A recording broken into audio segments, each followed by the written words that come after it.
नमस्कार साथियों, शिक्षा द वे ऑफ सक्सेस के ऑनलाइन क्लासेस में आपका स्वागत है। हम पढ़ रहे थे विद्युत विभव के बाद में हमने विद्युत विभव का भौतिक जो उपयोग है वो भी हमने पढ़ा था, या भौतिक कैसे किस तरीके से विद्युत विभव उत्पन्न होता है या विद्युत विभव कैसे कार्य करता है, ये सारी चीज़ें हमने देखी थी।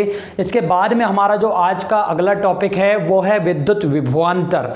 ठीक है, इलेक्ट्रिक पोटेंशियल डिफरेंस। ठीक है, यहाँ पर विद्युत विभवांतर अपने नाम से ही ये पता चल रहा है कि विभवांतर विभव धन अंतर, विभवों का अंतर क्या कहलाता है? विभवांतर कहलाता है।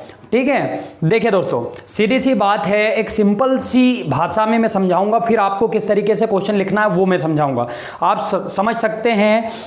ठीक है, यहाँ पर आप देखिए, मान लीजिए कोई चालक है, एक बहुत ही सिंपल सी भाषा में आपको समझा रहा हूँ मैं, है ना। एक ये चालक है, ठीक है, चालक है, चालक तार है, इस पर अभी मैं समझाने के लिए बता रहा हूँ बस। ठीक है, मान लीजिए इस पर यहाँ पर आवेश रखा हुआ है, ठीक है, क्यू आवेश है।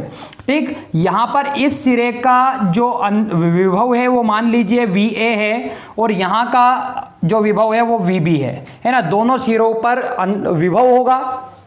ठीक है, अब मैंने क्या किया कि ये जो चार्ज है, इस चार्ज को मैं इस सिरे से इस सिरे पर लेकर आ जाता हूँ, वो चार्ज आ गया अब यहाँ पर। ठीक है, और यहाँ से चार्ज हो गया खत्म। ठीक, यहां से चार्ज कहां चला गया? यहां पर आ गया। अब मुझे ये बताइए, यहां पर जो विभव है V, ये घट जाएगा, क्योंकि हम किसी चालक के आकार या आकृति में बिना परिवर्तन किए उसे जितना ज़्यादा आवेशित करते हैं उसका विभव बढ़ता जाता है। ठीक है, तो मतलब यहाँ पर जो चार्ज पहले से था वो तो था, लेकिन मैंने और चार्ज दे दिया तो यहाँ का विभव क्या हो जाएगा? ज़्यादा हो जाएगा। यहाँ का विभव कम होगा और यहाँ का ज़्यादा हो जाएगा, तो मैं इसको लिख सकता हूँ VB माइनस VA। क्लियर? बस यही है आपका विभवांतर। ठीक है, समझ में आ गई मेरी बातें? अब समझिए आप। ठीक है, विद्युत विभवांतर क्या होता है, आपको किस तरीके से इसको लिखना है वो चीज भी आप समझ जाइए। ठीक है, क्या कहते हैं कि किसी विद्युत क्षेत्र में किसी परीक्षण आवेश को एक बिंदु से दूसरे बिंदु तक लाने में दोनों बिंदुओं के विभव में जो अंतर उत्पन्न होता है उसे हम क्या कहते हैं? विभवांतर कहते हैं, और उसे VB माइनस VA से प्रदर्शित करते हैं। अब इसकी भाषा जो फिजिक्स की भाषा है, जो कि आपको डायग्राम बना हुआ यहाँ पर देख रहे हैं, वो किस तरीके से बना है उसको आप समझिए। कि मान लीजिए ये कोई बिंदु O है। ठीक है बच्चों, अब आपको अच्छे से पता है कि मान लीजिए इस पर प्लस Q चार्ज रखा है, और प्लस Q चार्ज के कारण विद्युत क्षेत्र कहाँ होता है? बाहर की ओर, है ना। जैसे कि मान लो प्लस Q चार्ज रहता है, मैंने बताया आपको कि इसके कारण विद्युत क्षेत्र कहाँ होगा? बाहर की ओर होगा। ठीक है, मान लीजिए इसका विद्युत क्षेत्र ऐसे फैला हुआ है। ठीक है, ये ऐसे इसका विद्युत क्षेत्र फैला हुआ है। क्लियर? अब ये मान लीजिए किस बिंदु पर रखा? O बिंदु पर रखा हुआ है। इससे R दूरी पर, टोटल दूरी कितनी? R दूरी पर मैं कोई बिंदु मान लेता हूं, उस पर मैं एक परीक्षण आवेश की कल्पना करता हूं Q0। ठीक है, और इन दोनों के बीच की दूरी क्या है? R, और इसके बीच में ही मैं दो बिंदु मान लेता हूं। कितने बिंदु? दो बिंदु।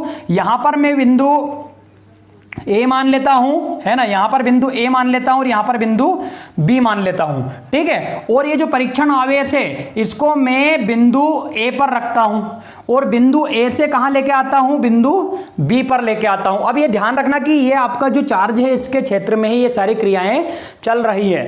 ठीक है, तो आपको ये चीज ध्यान रखनी है। किस प्रकार से मैं आपको बता रहा हूं, देखिए यहां पर क्या रखा है? एक चार्ज रखा हुआ है Q, है ना। इससे R दूरी पर, कितनी दूरी पर? R दूरी पर, है ना। ऐसे हम R दूरी ले लेंगे, है ना। विद्युत क्षेत्र यहां तक फैला हुआ है। ठीक है, R दूरी तक क्या है? इसका विद्युत क्षेत्र फैला हुआ है। इस विद्युत क्षेत्र में ही इस रेखा पर मैं दो बिंदु ले लेता हूं, है ना, बिंदु A और बिंदु B। ठीक है, बिंदु A का जो विभव है उसको मैं VA मान लेता हूं, बिंदु B का जो विभव है उसको VB मान लेता हूं। ठीक है, बिंदु A पर एक परीक्षण आवेश Q0 की कल्पना करता हूं, और उस Q0 को मैं यहां से बिंदु B पर लेके आता हूं। जब बिंदु B पर लेके आऊंगा तो बिंदु B का विभव VB ज्यादा होगा और VA कम होगा। लेकिन जब ये भी प्लस Q चार्ज है, ये भी प्लस Q चार्ज है, परीक्षण आवेश। ठीक है, जब ये इसको पास लाऊंगा तो एक बल इस पर कार्य करेगा, है ना, जो कि इसको प्रतिकर्षित करेगा, उसको हम बोलते हैं F। और विद्युत क्षेत्र में क्या होता है? QE, F बराबर Q ई, ठीक है। और यहां से यहां तक की जो इन दोनों बिंदुओं के बीच की दूरी है वो क्या है, डी आर है, ठीक है। उस अल्प दूरी को हम क्या मानते थे, डी आर, और विद्युत क्षेत्र जहां तक है उसको क्या मानता हूं, पूरी दूरी को आर। तो इस तरीके से मैंने क्या बनाया है, यहां पर आपके सामने एक डायग्राम बनाया हुआ है और यहां पर बहुत अच्छे से मैंने ड्रॉ कर रखा है। अब आप समझ गए होंगे कि किस प्रकार से मैंने इस डायग्राम को ड्रॉ किया है, कैसे मैंने इसको बनाया है, ठीक है। देखिए यहां पर एक परीक्षण आवेश हमने Q0 लिया है ना। एक बिंदु O पर हमने प्लस Q आवेश रखा है, इससे R दूरी तक क्या फैली हुई है, विद्युत क्षेत्र की तीव्रता फैली हुई है। इसके बीच में ही मैंने एक बिंदु A और एक बिंदु B लिया है, दोनों के बीच की दूरी dr है। बिंदु A का विभव VA है, बिंदु B का विभव VB है। बिंदु A पर एक परीक्षण आवेश Q0 की कल्पना करते हैं और उसको बिंदु A से कहां लाते हैं, बिंदु B पर लाते हैं, है ना। बिंदु B पर लाएंगे तो एक बल लगेगा जो कि प्रतिकर्षित करेगा इसको, और ये इधर की ओर लगेगा। F is equal to Q0 E, clear. VA और VB के बीच की दूरी dr। बस यही चीज मैंने बना दी है, जो कि मैंने बना के बता दिया है आपको, और यही चीज मैंने यहां पर समझाई है कि माना बिंदु O पर एक बिंदु आवेश Q रखा है, इसके विद्युत क्षेत्र में दो बिंदु A व B मानते हैं। बिंदु A पर एक परीक्षण आवेश Q0 मानकर उसे बिंदु A से B तक लाने में कार्य WAB, कार्य क्या करना पड़ता है, WAB, ये बेस में AB लिखा है, मतलब A से कहां ला रहे हैं, B तक करना पड़ेगा। तथा बल क्या होगा, F is equal to Q0 into E होगा, तब बिंदु A व B के बीच विभवांतर। अब यहां पर दोनों के बीच में अंतर उत्पन्न हो जाएगा। जब B पर Q0 आ जाएगा तो इसका विभव बढ़ जाएगा, VA का विभव कम हो जाएगा। तो मैंने क्या लिखा, VB माइनस VA बराबर WAB अपान Q0, क्लियर। आ गई बात समझ में। वही बात है विभव में हमने क्या पढ़ा था, V is equal to W बटे Q, है ना, जूल अपान कुलाम, ठीक है। इसका एसआई मात्रक क्या हो जाएगा, VB माइनस VA, है ना। VB माइनस VA का एसआई मात्रक क्या बोलोगे आप, इसका एसआई मात्रक होता है जूल अपान कुलाम, है ना। जूल अपान क्या हो गया, कुलाम, है ना, क्योंकि W कार्य का होता है जूल और आवेश का होता है कुलाम, और इसके बराबर होता है बच्चों वोल्ट। इसका एसआई मात्रक भी क्या होता है, वोल्ट होता है, ठीक है। इसका CGS मात्रक होता है स्थित वोल्ट, क्या होता है बच्चों, स्थित वोल्ट। और इसका जो वैल्यू होता है वो ध्यान रखना, 1 वोल्ट में 1/300, 1/300 स्थित वोल्ट होते हैं, ठीक है। एक वोल्ट में 1/300 स्थित वोल्ट, या फिर 10 की घात 8 एब कुलाम, ठीक है। एब वोल्ट भी कह सकते हैं इसको आप, ठीक है। 10 की घात 8 एब वोल्ट होते हैं। आप ये चीज ध्यान रखना, ये बोलते हैं 1/300 स्थित वोल्ट, ठीक है। 1 वोल्ट बराबर 1/300 स्थित वोल्ट होते हैं। फिर इसका विमी सूत्र बनाएंगे, तो आपको पता है विमी सूत्र कैसे बनाते हैं, ऊपर क्या है कार्य, और कार्य का विमी सूत्र क्या होता है, ML2T-2। जिन बच्चों को भी विमी सूत्र बनाना नहीं आता है, वो मैंने पिछली क्लास हमारा एक वीडियो डाला हुआ है कि है ना, विमी सूत्र कैसे बनाते हैं, उसमें अच्छे से मैंने समझाया है सभी, ठीक है। फिर ये Q आवेश का होता है AT,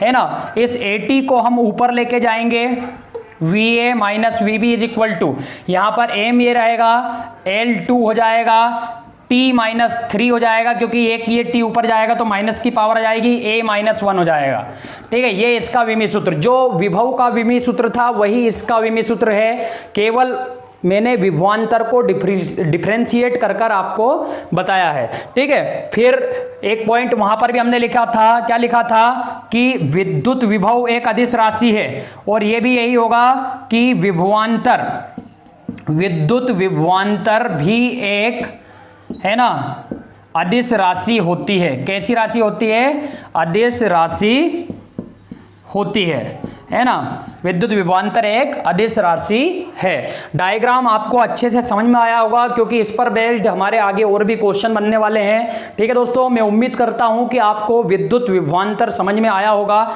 है ना। सिंपल सी बात ये होती है बच्चों कि अगर मैं उस भाषा में भी समझाऊं, किस भाषा में, कि हमने क्या माना था कि एक पृथ्वी, है ना, पृथ्वी तक हम अनंत से क्या लेकर आए थे, एक परीक्षण आवेश को अनंत से हम कहां तक लेकर आए थे? पृथ्वी तक। तो सीधी सी बात यह है बच्चों कि पृथ्वी पर अगर किसी आवेश को लेके आओगे तो पृथ्वी का विभव बढ़ जाएगा है, और यहां पर क्या हो जाएगा? कम हो जाएगा। तो दोनों बिंदुओं के बीच के विभव में जो अंतर उत्पन्न हुआ उसी को हम क्या बोलते हैं? विभवांतर कहते हैं। ठीक है, ठीक है। नेक्स्ट क्लास में हम इससे आगे बढ़ेंगे।